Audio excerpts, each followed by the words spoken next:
de la France insoumise, j'adresse nos condoléances et notre soutien à la famille et aux proches de l'agricultrice qui a tragiquement perdu la vie, ainsi qu'à son mari et sa fille grièvement blessés ce matin.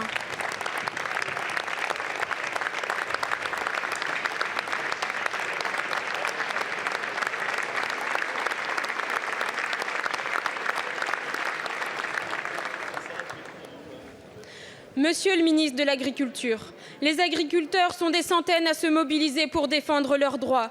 Depuis des mois, nous vous alertons sur le mal-être et la grogne qui montent dans les campagnes. Alors que l'inflation alimentaire a atteint 14% en un an, les prix payés aux agriculteurs ont baissé de 10%. Entre les deux, l'industrie agroalimentaire a augmenté de 71% son taux de marge. Vous ne voyez pas le problème ? Les industriels se gavent, alors qu'en bout de la chaîne, les agriculteurs et les consommateurs se font asphyxier. Et tout ça avec la complicité du gouvernement. À votre absence totale de propositions s'ajoutent les problèmes qui relèvent de votre responsabilité. Lactalis méprise ses producteurs avec des prix honteux et vos lois Egalim laissent faire. Le budget des MAEC était mal calibré. Vous avez mis des mois à réagir.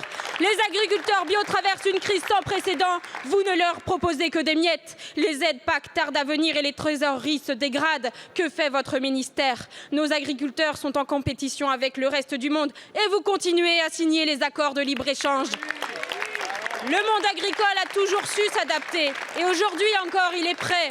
Il suffit de lui donner les moyens. Sans mesures ambitieuses, nos campagnes risquent de finir aussi vides que la loi que nous attendons depuis un an. Alors réveillez-vous, monsieur le ministre. Les agriculteurs disparaissent, il y a un suicide tous les 2 jours. Des centaines de familles sont détruites chaque année à cause de l'incertitude et de la précarité des marchés agricoles. Ça suffit, vos discours creux et vos reculades. Les paysans veulent vivre de leur travail. Alors, allez-vous enfin leur garantir des prix rémunérateurs par la mise en place de prix planchers, comme nous l'avons proposé en novembre dernier? Allez-vous soutenir notre proposition de moratoire sur les accords de libre-échange?